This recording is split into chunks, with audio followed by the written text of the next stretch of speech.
Jam berapa mau pulang?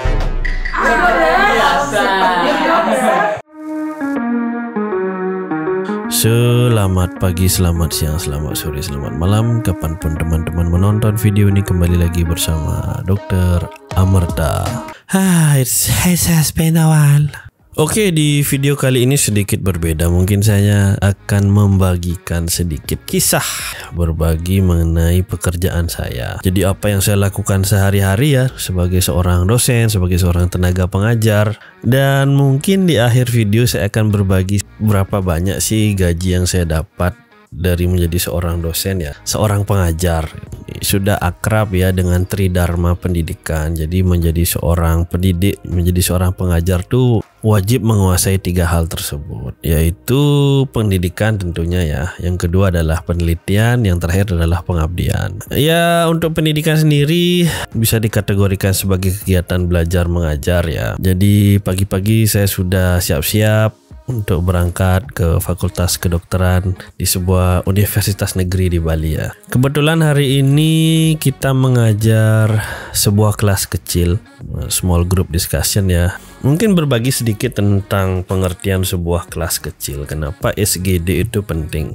Kenapa problem based learning itu penting gitu loh. Jadi James Botty pernah menjelaskan ya mengenai esensi dari problem based learning atau esensi dari diskusi kelas kecil. Sebenarnya ada 7 hal yang harus diperhatikan, yaitu authenticity, potential solution, problem structure, and curricular relevance. Kemudian ada learner relevance dan ways and means. Tapi kalau ini dijelaskan ke mahasiswa, mereka semua pusing.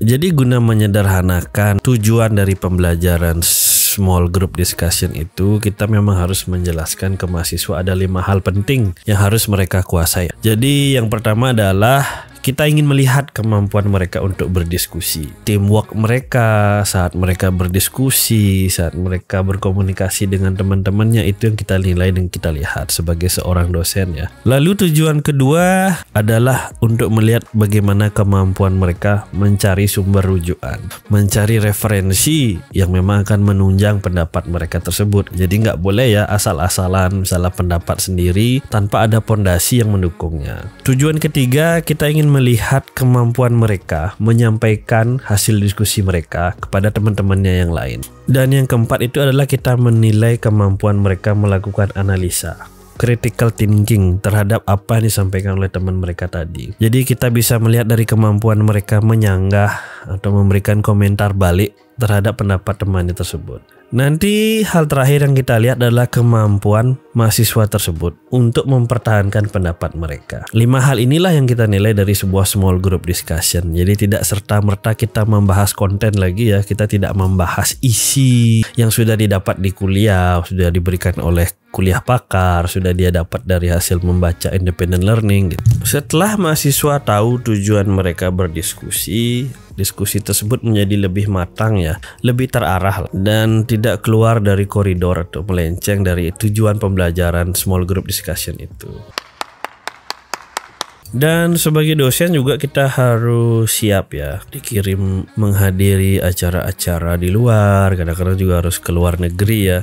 Jadi kebetulan kemarin itu ada pelatihan untuk menjadi asesor tier 1 untuk IUNQA ya, Asian University Network. Ya kebetulan acara juga di Thailand. Saya juga kebetulan perlu liburan, jadi sekalian ke sana studi tour ya. Ya partisipannya dari beberapa negara di ASEAN, ada dari Thailand, ada dari Filipina. Kemarin juga ada beberapa teman-teman dari Singapura, dari Malaysia juga ya. Nanti overall apapun yang kita dapatkan di sana harus kita sampaikan ke atasan kita di institusi kita bertanggung jawab sebagai dosen. Ya kebetulan saya sendiri mengabdi penuh sebagai dosen pengajar ya. Jadi saya tidak lagi bertanggung jawab terhadap pasien, saya juga tidak praktek.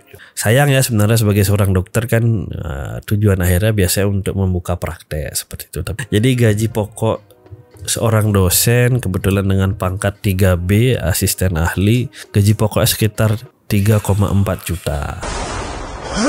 dan itu sudah termasuk tunjangan makan. Kadang-kadang sih ada insentif lebih apabila kita menyelesaikan sebuah penelitian. Jadi kalau penelitian itu kita lakukan dalam satu periode, dalam satu semester, kemudian kita publikasikan, kita biasanya dapat tambahan insentif, dan itu nominalnya bervariasi. Bisa mulai dari 5 juta dan bahkan bisa sampai 50 juta. Itu tergantung dari kualitas penelitian tersebut. Ya, tapi itu nggak sering ya, kadang-kadang itu per periode ya, setahun sekali baru dapat. Ada juga kadang-kadang nggak dibuka karena mungkin seperti kemarin dananya dialihkan untuk COVID gitu, jadi nggak ada dana untuk penelitian gitu. Well, suka duka menjadi seorang dosen ya. ya kebetulan karena memang saya tertarik untuk mengajar, tertarik untuk diskusi, ketemu dengan adik-adik dan mengamalkan ilmu. Dan setelah selesai semua urusan di universitas, di kampus, saya biasanya beristirahat di Mokuton. Saya beristirahat di Mokuton, menikmati sore hari dengan pemandangan sunset di tengah kota Denpasar. Sangat jarang dan langka sekali ada tempat seperti itu. Dan saya juga mengundang teman-teman, kalau nggak sibuk dan mau ngobrol, silakan datang ke Mokuton di Gedung Lestari ya, Jalan Puputan Reno nomor 26A. Ya, semoga kedepannya bisa sering-sering lah upload atau update materi-materi penting seperti ini. Mungkin di pertemuan berikutnya saya akan bercerita sedikit tentang perkembangan investasi saya di awal 2023 ini. Sampai di sini dulu, semoga semua sehat selalu. Sampai ketemu di video berikutnya. Dadah.